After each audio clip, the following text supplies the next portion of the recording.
एक एग्जांपल मैं आपको देता हूं कि गांधी जी की एक घटना है, बड़ा छोटी सी। 5 फरवरी 1920 में उन्होंने नॉन कोऑपरेशन मूवमेंट शुरू किया, असहयोग आंदोलन। 5 फरवरी 1922 चौरी चौरा का कांड हुआ। 22 पुलिस वाले और पुलिस थाने को जला दिया गया। अब 22 पुलिस वाले और पुलिस थाने को जलाना यह सरकार पर हमला है। अब जैसे ही सरकार पर हमला हुआ, सरकार पर अगर आंदोलनकारी हमला करेंगे तो सरकार तो पलट कर रिटेलिएट करेगी। तो गांधी जी ने एक बड़ा श्रेष्ठ कदम लिया कि जैसे ही यह हमला हुआ, उन्होंने असहयोग आंदोलन को रोक दिया। वो सरकार के खिलाफ नहीं लड़ रहे थे, सरकार उनकी दुश्मन नहीं थी।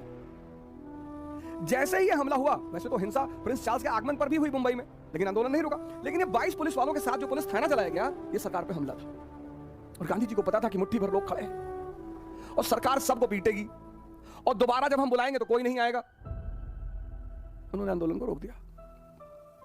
अब जब उन्होंने असहयोग आंदोलन को इस घटना के बाद रोका, तो विपिन चंद्रा सर ये कहते हैं, अगर आप विपिन चंद्रा की सर की किताब पढ़ें तो वो कहते हैं कि गांधी जी एक बड़े दूरदर्शी थे।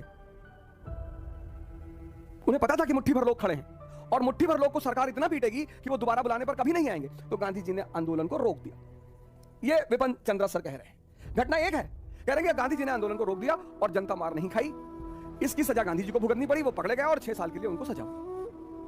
बात सही भी लगती है कि हाँ यार, जनता तो कहीं मार नहीं खाई, जनता तो कहीं नहीं मारी गई। लेकिन इसी घटना को जब सुमित सरकार सर समझाते हैं, ये विपिन चंद्रा सर का नैरेटिव है कि गांधी जी ने इस देश की जनता को पिटने से बचा लिया।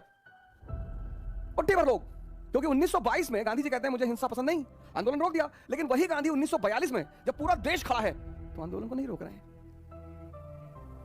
लेकिन सुमित सरकार सर यहां कह रहे हैं कि गांधी जी ने ऐसा कदम उठाकर इस देश की जनता को सरकार द्वारा पीड़ित होने से बचाया, खुद उसकी सजा भुगती और 6 साल के लिए जेल चले गए।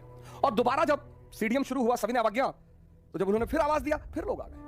लेकिन सुमित सरकार सर कहते हैं कि ऐसा नहीं है। अब देखिए, जिसको आप 6 देखते हैं उसको सामने वाला 9 देखता है। अब सुमित सरकार सर यहां कहते हैं कि नहीं ऐसा नहीं है, 1917 की रूसी क्रांति हो चुकी है,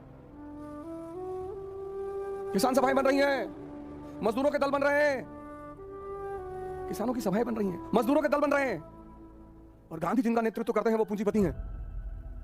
और गांधी जी को डर लग रहा है कि कहीं ऐसा तो नहीं कि ये आजादी का आंदोलन मजदूरों और किसानों के हाथों में चला जाए। तो उन्होंने पूंजीपतियों की रक्षा करने के लिए, to save the interest of capitalist, zamindars, उन्होंने इस आंदोलन को रोका। देखो सर, घटना एक ही है लेकिन पर्सपेक्टिव बदल रहा है।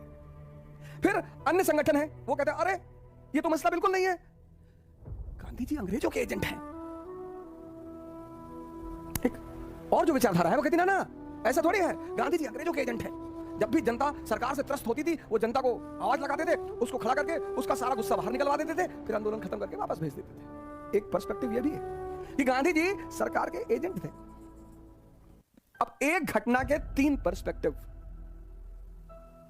अब सवाल यह है कि जो आदमी आपको वीडियो डाल रहा है वो किस पर्सपेक्टिव से दिखाने की कोशिश कर रहा है।